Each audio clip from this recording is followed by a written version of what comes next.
राम राम जी, सभी भाई बहनों को राम राम। मैं हूं बाबा रामदास और आप देख रहे हैं बाबा की खरी खोटी। थोड़ा सा कैमरे को एडजस्ट करना है। ठीक है, चलिए। तो आज मेरे साथ हैं भाई गौरव जी बंसल। गौरव भाई राम राम। राम राम जी, नमस्कार। दर्शकों को मैं याद दिला दूं कि गौरव भाई मेरे साथ पहले भी कई बार वीडियोस बना चुके हैं। ये पेशे से इकोनॉमिक्स के प्राध्यापक हैं। ये जो बच्चे यूपीएससी वगैरह की तैयारी करते हैं उसमें उनको ये इकोनॉमिक्स का सब्जेक्ट पढ़ाते हैं। तो आज मैंने इनसे संपर्क किया गौरव भाई कि जी दिल्ली चुनाव के ठीक एंड बीच में बजट आ गया सब, जी जी जी और बजट में एक प्रावधान खास तौर पे कि 12 लाख तक की आमदनी पर कोई इनकम टैक्स नहीं लगेगा।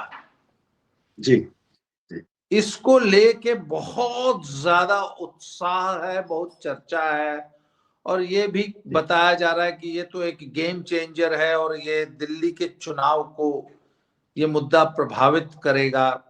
दिल्ली का पूरा भी मिडिल क्लास और बिजनेस क्लास इससे प्रभावित होगा, नौकरी पेशा सब लोग इससे प्रभावित होंगे। तो सर जरा हमें ये बताइए कि ये 12 लाख तक का जो टैक्स फ्री इनकम एक तरह से हो गई है, इसका कुछ, इसमें कुछ कैच भी है, ये भी लोग बता रहे हैं।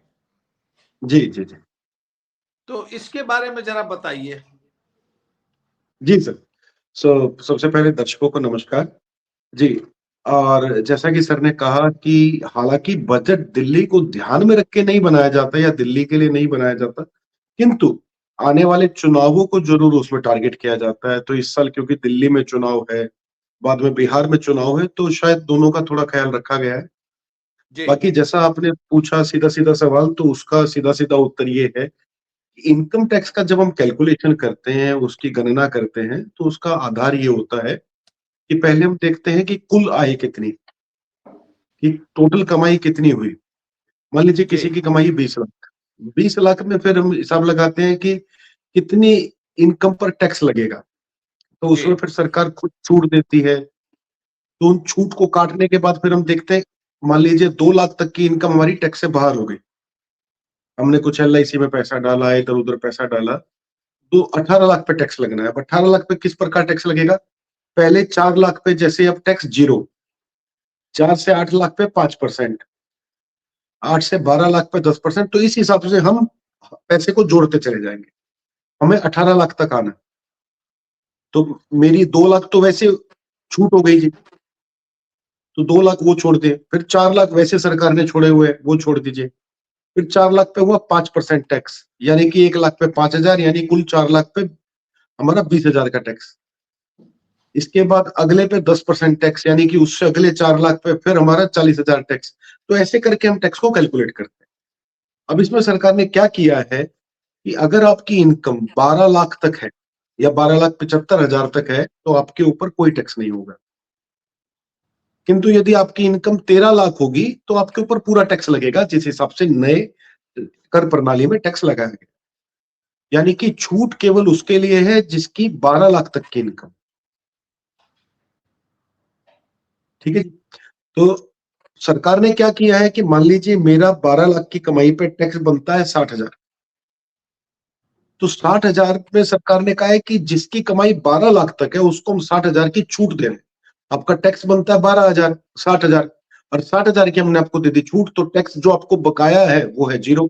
लेकिन 12 लाख से जिनकी कमाई ज्यादा है, टैक्सेबल इनकम ज्यादा है, उनके लिए ये छूट नहीं होगी, तो उनको पूरा टैक्स लगेगा। तो ये कोई कैच नहीं है, इसी प्रकार कैलकुलेशन होता ही है। तो इसमें ऐसा कुछ बहुत वो नहीं है। बाकी ये है कि हाँ, कुछ न्यूज चैनल ये दिखा रहे हैं कि 12 लाख तक की इनकम टैक्स फ्री हो गई, तो वो असल में हेडलाइन गलत है। आप इसको कहिए 12 लाख तक की कमाई वाले लोग टैक्स से बाहर हो गए, उनके ऊपर टैक्स नहीं लगे। लेकिन 12 लाख तक की कमाई टैक्स फ्री नहीं हुई है, क्योंकि अगर आपकी कमाई 12 से ज्यादा है तो आपकी 12 लाख तक की कमाई पर भी टैक्स लगेगा जी। नहीं, मुझे एक चीज बताइए, मैं जी मान लीजिए मैं कोई एक जी ऐसा बिजनेस करता हूं जिसमें मुझे मेरे खाते में 20 लाख रुपए आते हैं, जी परंतु उस जी बिजनेस को रन करने में मेरा 10 लाख रुपए का खर्चा भी है। जी जी जी तो मेरी आमदनी जो है, मुझे मेरे खाते में आए 20 लाख, जी जी जी जिसमें से 10 लाख तो मैंने खर्च कर दिए, सैलरी दे दी, जी दुकान सर, का किराया दे दिया, ऑफिस का मान लीजिए जी जो सर, भी जी है। सर, तो जी सर, मेरे पास बचे 10 लाख रुपए, जी जो मेरी बचत है। जी जी जी जी। तो मुझे अब टैक्स किस पे लगेगा, 20 लाख पे लगेगा कि 10 लाख पे लगेगा? 10 लाख पर ही लगना है जी, हमेशा से। 20 लाख तो हो गया टर्नओवर, कभी भी टर्नओवर पर टैक्स नहीं लगता कि कंपनी की कुल कमाई पर टैक्स लगेगा। टैक्स हमेशा लगता है शुद्ध लाभ पर। जी, नेट प्रॉफिट पर टैक्स लगता है। तो खर्चे काट के कंपनी जो जो बचा। है, या जी जो जो भी बिजनेस है, वो उसके जी बाद अपने खर्चे, बैलेंस शीट में यही होता है ना कि एक जी जी तरफ जी, तो खर्चे आमदनी काट है, के। एक तरफ खर्चे हैं। जी जी जी इसीलिए कई बार होता है कि भैया टर्नओवर तो है 100 करोड़ का, पर जी। इसके बावजूद कंपनी है घाटे में, 2 करोड़ के घाटे में। ये सारी नई कंपनियों की हालत यही है जी, जोमेटो, जेप्टो, ये जितनी भी कंपनियां आम पुराने दुकानदारों को नुकसान पहुंचा के धंधा कर रही हैं, इनके पास कोई कमाई का सिस्टम थोड़ी है जी। ब्लिंकिट है, ये सब कंपनियां जो 15 मिनट में आपको डिलीवरी भी दे रही है, डिस्काउंट भी दे रही है, आम दुकानदार इनका मुकाबला नहीं कर पा रहा। ये सब कंपनियां टैक्स थोड़ी देती है, इनका टर्नओवर तो है 100 करोड़ के मल्टीपल्स में, किसी का 800 करोड़, किसी का 1200 करोड़, लेकिन कमाई इनकी कुछ है नहीं, ये घाटे में है सब। तो टैक्स हमेशा से लाभ पर लगता है जी, टर्नओवर पर नहीं, प्रॉफिट पर टैक्स लगता है। अच्छा, जो कर्मचारी होता है, जी मान लीजिए मैं एक कंपनी में काम करता हूं जहां मेरी सैलरी 2 लाख रुपए है जी महीना। जी जी अब जी मैं तो खर्चे बिल्कुल। दिखा नहीं सकता, मैं अधिक से अधिक खर्चे क्या दिखाऊंगा? भाई मेरा जाने आने जी में जो पेट्रोल लगा, उसके अलावा मैं क्या खर्चा दिखाऊंगा? नहीं, खर्चे दिखाने का कॉन्सेप्ट केवल कंपनी के पास है, व्यक्ति के पास नहीं होता जी। अगर आप एक फर्म की तरह काम कर रहे हो, आपने एक प्रोप्राइटरी फर्म बनाई है, तब आप खर्चे दिखा सकते हो। आप ऐसे पर्सनल इनकम टैक्स में नहीं आप खर्चे दिखा सकते। इनकम टैक्स कई तरीके से भरा जाता है। प्रोप्राइटरी फर्म का टैक्स अलग तरीके से भरा जाएगा, जैसे हम अपने दुकानदार जितने भी किराने की दुकान, पनवाड़ी, ये सब प्रोप्राइटरी बिजनेस है। तो प्रोप्राइटरी बिजनेस में आप इनकम टैक्स ही भरते हैं, लेकिन एक तरीके से वो दुकान और व्यक्ति एक ही माना जाता है, और उसमें हम खर्चे दिखा सकते हैं। लेकिन एक नौकरी पेशा आदमी अपने खर्चे नहीं दिखा सकता, और नौकरी पेशा आदमी के लिए सरकार ने एक्स्ट्रा 75,000 भी रखे हैं कि आपको हम 12,75,000 तक पे छूट देंगे, जो कि एक बिजनेसमैन को 12 लाख तक के प्रॉफिट पर इनकम टैक्स से राहत मिलेगी। लेकिन अगर नौकरी पेशा है तो 12,75,000 होगा जी ये नंबर। तो मतलब अगर कोई आदमी है जिसकी सालाना सैलरी 24 लाख रुपए है, 24 लाख है जी। जी 24 जी, लाख रुपए 24 उसकी लाख है। सालाना सैलरी है, जी जी जी, तो ये तो उसकी पूरी इनकम मानी जाएगी। सारी इनकम मानी जाएगी जी उसकी, बिल्कुल जी। तो उसमें से वो कुछ मान लीजिए इंश्योरेंस पॉलिसी, कुछ इन्वेस्टमेंट जो है, जो कि शायद जो टैक्स फ्री। जी। नहीं सर, एक चीज इसमें मैं बता दूं, इनकम टैक्स में दो सिस्टम होते हैं। एक तो हमारा ओल्ड सिस्टम है जिसमें इंश्योरेंस और ये सब के अगेंस्ट कुछ छूट मिलती थी। ये जी। जितने भी सरकार ने अनाउंसमेंट पिछले 2 साल में करी है, सब न्यू इनकम टैक्स रिजीम में है। उसमें केवल और केवल नेशनल पेंशन स्कीम या फिर प्रोविडेंट फंड, केवल इसके लिए छूट मिलती है, और वो भी तब जब आपका मालिक आपके लिए जमा कराएगा, यानी कि एम्प्लॉयर जो आपको प्रोविडेंट फंड देगा उसकी छूट है केवल ईपीएफ पर या एनपीएस पर। तो पेंशन के लिए सरकार छूट देती है, बाकी अब किसी चीज की कोई छूट नहीं मिलती इसमें।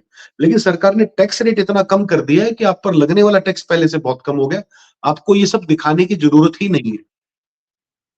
जी। तो न्यू इनकम टैक्स और ओल्ड इनकम टैक्स दो सिस्टम हमारे यहाँ चलते हैं। तो ओल्ड इनकम टैक्स से ऑलरेडी 70-75% लोग पिछले साल तक न्यू टैक्स में आ चुके। न्यू टैक्स में बड़ा सीधा है, 4 लाख की कमाई, जीरो टैक्स तो जीरो कैलकुलेशन। 4 से 8 5% तो सीधा सीधा, भाई अगले 4 लाख पे 5% जोड़ना है, उससे अगले पे 10 जोड़ना है, इस तरह से कैलकुलेट होता है। और आपको कुछ नहीं लगाना हिसाब कि मेरा मकान का इतना ज्यादा किराया जाता है, उसमें ये सब छूट खत्म कर दी गई है। और ये सारे जो नए अनाउंसमेंट हुए हैं सब न्यू इनकम टैक्स में ही हुए हैं। पुराने इनकम टैक्स को तो सरकार एक तरह से बंद करने जा रही है। तो जितना मुझे अब ये बताइए जी आप कि जी दिल्ली के चुनाव में जी सर इस नई घोषणा का क्या वाकई असर पड़ेगा, आपको क्या लगता है? जी सर। अच्छा, एक सर आपने क्वेश्चन पूछा था, मैं उसका आंसर नहीं कर पाता, एक सेकंड बस वो आंसर कर दूं। आपने कहा 24 लाख जिसकी कमाई है, 2 लाख रुपए महीना कोई आदमी कमाता है, तो उस पर क्या फर्क पड़ा? 12 लाख तक वाला तो चलिए टैक्स फ्री हो गया, 24 पे क्या फर्क पड़ा? तो 24 पे जी फर्क ये पड़ा है जी, उस पर पहले टैक्स जो अभी पुराने सिस्टम में टैक्स लगता, इस बजट से पहले दिन तक वो टैक्स बनता 4,10,000 रुपए टोटल टैक्स, जिसकी 24 लाख की इनकम है। लेकिन अब वो टैक्स बनेगा 2,90,000। जी जी। तो कम से कम 1,20,000 रुपए की टैक्स बचत तो उसको भी होगी जिसकी टैक्स इनकम 12 लाख से ज्यादा है। सब फायदा सबको होने जा रहा है, लेकिन ज्यादा फायदा उनको है जो टैक्सेबल इनकम जिनका 12 लाख के नीचे है, या सरकारी नौकरी वाले या नौकरी पेशा जिनकी कमाई 12,75,000 के नीचे। जी अच्छा, मुझे ये बताइए, अब इस जो बजट में घोषणा हुई है, जी सर। बजट में तो बहुत सारी घोषणाएं हुई हैं, उनकी चर्चा नहीं जी सर। करेंगे। सिर्फ इनकम जी सर। टैक्स पे जो ये जो छूट मिली है आम नागरिक को, आपको जी क्या लगता है कि दिल्ली चुनाव पर इसका क्या असर पड़ेगा? देखिए सर, दिल्ली चुनाव के पॉइंट ऑफ व्यू से देखें तो दो घटनाएं महत्वपूर्ण है यहाँ। पहले तो कुछ दिन पहले ही हमारा नया पे कमीशन लागू हुआ। पे कमीशन जी लागू होने से सारे सरकारी कर्मचारियों की सैलरी बढ़ गई। दिल्ली में सबसे ज्यादा परसेंटेज किनका है? सरकारी नौकरी करने वालों का। सारे सरकारी कर्मचारियों का अगर आप परसेंटेज देखेंगे, दिल्ली में सबसे ज्यादा परसेंटेज होगा। तो उस बिहाफ पे दिल्ली में ये एक अपने आप में 10 से 15% का वोटर वर्ग है। दूसरा, अब इनकम टैक्स में जो लाभ मिलेगा उसमें भी सबसे ज्यादा कौन अफेक्ट होता है?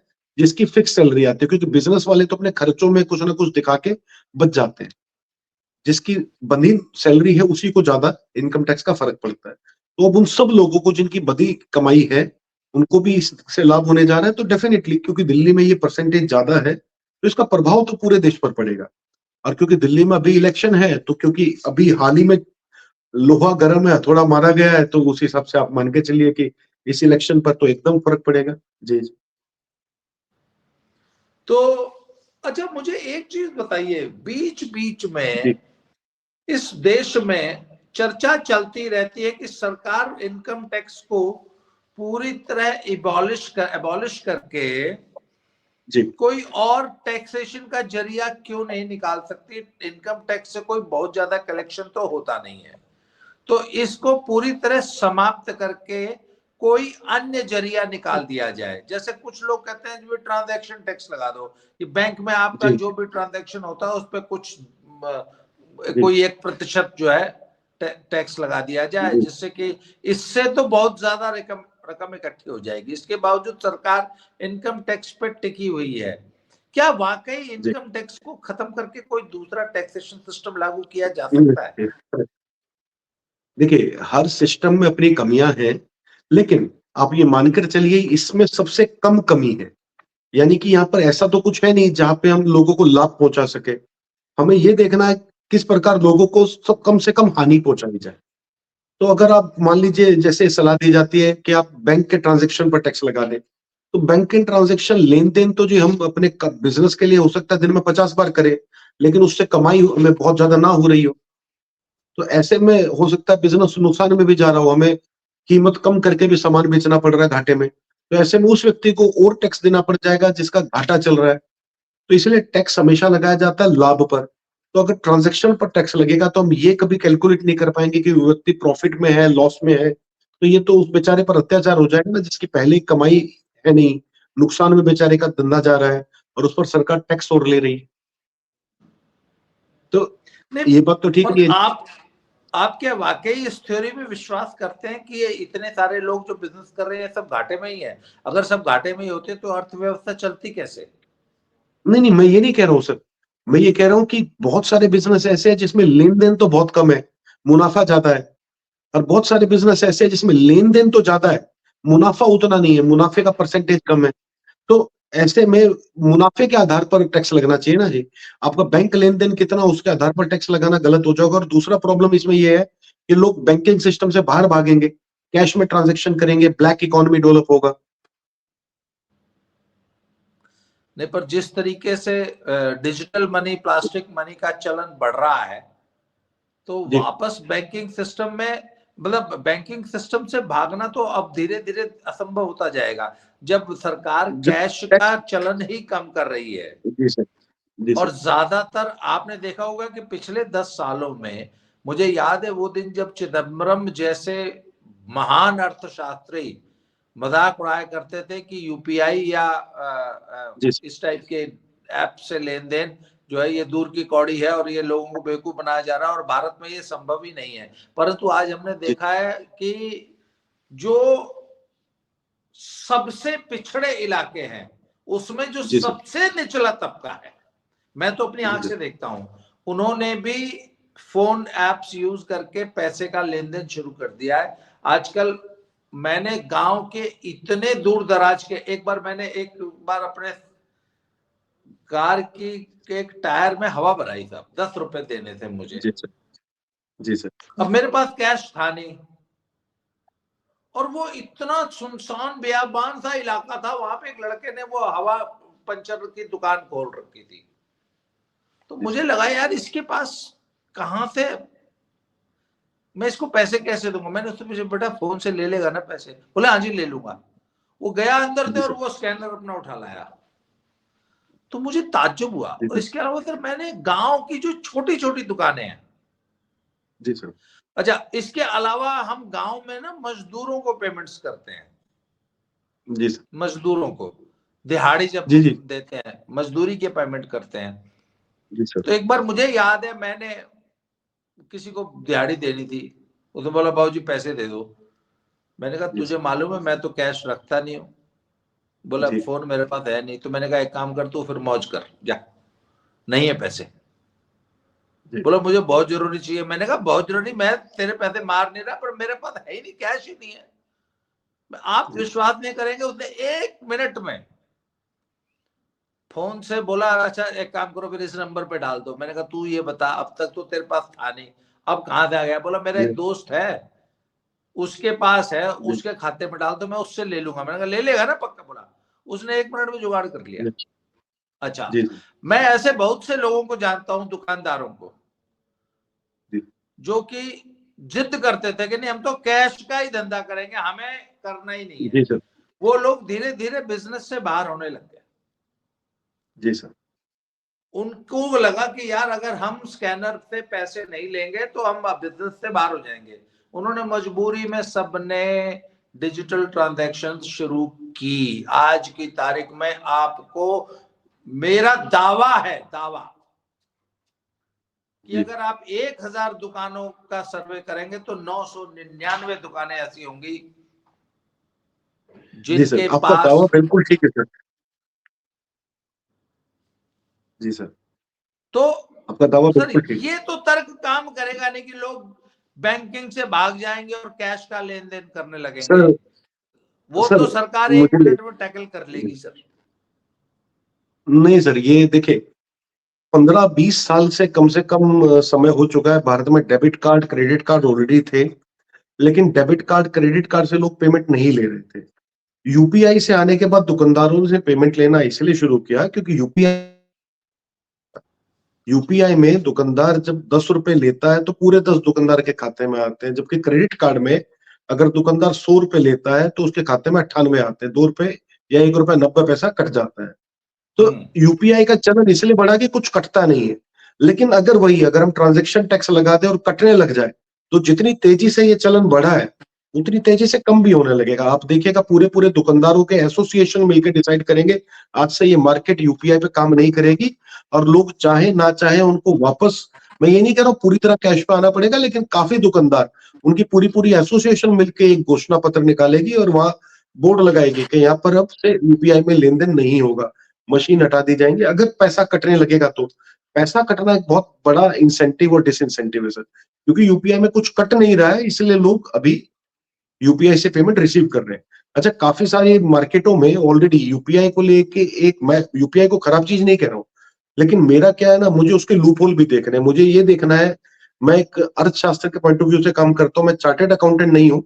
चार्टेड अकाउंटेंट हमेशा ये सोचता है किस तरह टैक्स बचाया जाए।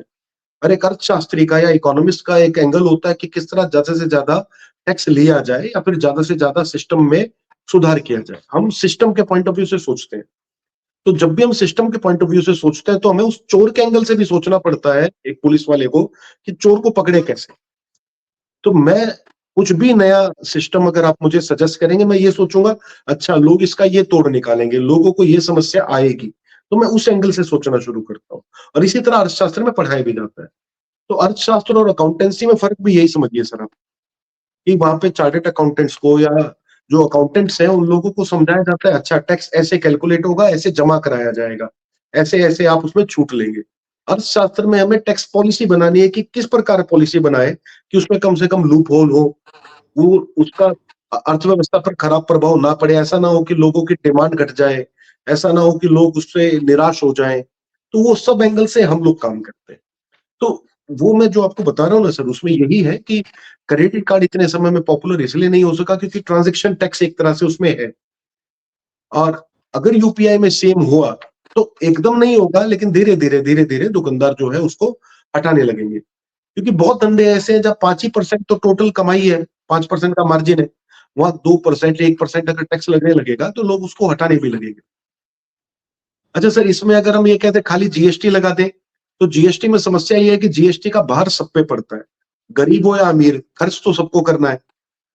तो जीएसटी अगर सरकार लगा दे, केवल इनकम टैक्स ना लगाए, तो उसमें भी समस्या है कि हर व्यक्ति पर टैक्स लगेगा, जबकि सरकार चाहती है अमीर व्यक्ति से थोड़ा ज्यादा टैक्स लिया जाए, गरीब से थोड़ा कम टैक्स लिया जाए। तो इनकम टैक्स ही एकमात्र सिस्टम है जहां हम अमीरों से ज्यादा टैक्स वसूल सकते हैं और गरीबों से थोड़ा कम टैक्स ले सकते हैं। इसलिए हम गरीब लोगों को टैक्स में छूट देते हैं। अब अमीर आदमी जिसकी 1 करोड़ की कमाई है मान लीजिए, तो उसको लगभग लगभग आप मान के चलिए 35% टैक्स देना है। और 12 लाख तक की इनकम पर, या एक मिडिल क्लास आदमी जिसको आज हम कह लें कि 18 लाख 1.5 लाख तक की कमाई वाला आदमी अगर हम मिडिल क्लास मान लें, तो उसको मान के चलिए आज की डेट में 10% टैक्स देना है केवल। और 24 लाख की कमाई वाले को लगभग ऑन एवरेज 20% टैक्स देना है सर, 20 भी नहीं रहा अब तो नए सिस्टम में। तो इस प्रकार से आप देखेंगे इनकम टैक्स में हम ये स्लैब बना के एक प्रकार से एबिलिटी टू पे पर टैक्स कर सकते हैं कि जैसी क्षमता वैसा टैक्स, जबकि ये उसमें संभव नहीं हो पाएगा किसी भी और सिस्टम में। अच्छा सर, आपने चूंकि इनकम टैक्स से आगे बढ़कर टैक्स सिस्टम में सुधार की बात की है, तो मैं टैक्स में अगर सुधार की बात करूं तो मैं जब भी अपने स्टूडेंट्स को पढ़ाता हूं या जब भी मुझे मौका मिलता है पब्लिक प्लेटफॉर्म पर, इस देश में सारी टैक्स की मूल समस्या की जड़ कहां है sir? That is income tax on agriculture income. Agriculture से अगर आपकी कुछ भी कमाई है तो उस पर इनकम टैक्स पूरी तरह से माफ है। और जितना भी फ्रॉड है, जितना भी पॉलिटिशियन का करप्शन का मनी है, एक्सटॉर्शन का मनी है, वो सब किस प्रकार की कमाई दिखाई जाती है? इनकम टैक्स में। वो लोग दिखाते हैं कि ये तो हमारी एग्रीकल्चर की इनकम है जी। जैसे मान लीजिए मैं एक साउथ दिल्ली के बड़े बिजनेसमैन को जानता हूं जिनका साउथ दिल्ली में कपड़ों का काम है। तो साउथ दिल्ली में मैन्युफैक्चरर है जी अच्छे, लाजपत नगर में। अब ये जो व्यक्ति है इनके पास लगभग 50 एकड़ जमीन है। और 50 एकड़ जमीन पर ये क्या दिखाते हैं कि मैंने बहुत वैल्यूएबल फसलें उगाई, और उस फसल को ये दिखाते हैं सोनीपत मंडी में हम बेच रहे हैं। और सोनीपत मंडी में कई दुकानदारों से इन्होंने बात की हुई है। तो वहां पे जो किसान अपना माल लेकर आता है, जिस किसान को पक्का बिल, पक्के सिस्टम नहीं चाहिए, उनके बिल ये उस दुकानदारों के नाम पे काट देते हैं, उन दिल्ली के बिजनेसमैन के। तो एक तरह से वो लोग अपना क्या दिखाते हैं कि हमारी इस 50 एकड़ की जमीन से हम लोगों की सालाना 5 करोड़ रुपए की कमाई है, 10 करोड़ रुपए की कमाई है। और क्योंकि इनकम टैक्स जो है पूरी तरह से माफ है एग्रीकल्चर इनकम पे, तो यहां से सबसे बड़ा फ्रॉड होता है सर। आपको याद होगा एक बड़ा मशहूर किस्सा है, मैं नाम तो नहीं लूंगा, लेकिन महाराष्ट्र के एक बड़े ही कद्दावर नेता हैं जो अब थोड़े बूढ़े हो गए और उनकी बेटी पॉलिटिक्स में आ रही है। तो उनकी इनकम टैक्स रिटर्न में एक बार ये दिखाया गया था कि उन्होंने अपने घर की छत पर केवल गमलों में गोभी उगा के 2 करोड़ की गोभी बेच दी। और इसका बड़ा मजाक भी उड़ाया गया था। तो सर यहाँ अरबों रुपए का हेरफेर एग्रीकल्चर इनकम टैक्स के नाम पे हो रहा है। और इन लोगों ने एक पूरी सेना भी तैयार की हुई है। आज आप एग्रीकल्चर इनकम पे टैक्स लगाने की बात कीजिए, कल सड़कों पर घमासान हो जाएगा। अगर सिर्फ एग्रीकल्चर इनकम पे हम टैक्स जो छूट है उसको एक तरीके से सही तरीके से डिफाइन कर दे, मान लीजिए हम कह दे 25 लाख तक की एग्रीकल्चर इनकम टैक्स माफ, तो सारा गरीब मध्यम मझोला किसान तो सब उसी में आ जाएगा सर। 25 लाख की कमाई कम नहीं होती साल में, केवल अमीर किसान ही 25 लाख रुपए से ऊपर का शुद्ध लाभ दिखा पाएगा एग्रीकल्चर में। तो 25 लाख रुपए से ऊपर की एग्रीकल्चर इनकम पर हम टैक्स लगा दें तो आपकी आधी बीमारियां खत्म हो जाएगी, सरकार को इससे बहुत अधिक कमाई होगा, और हम हो सकता है जीएसटी में भी कई जगह टैक्स घटा पाए।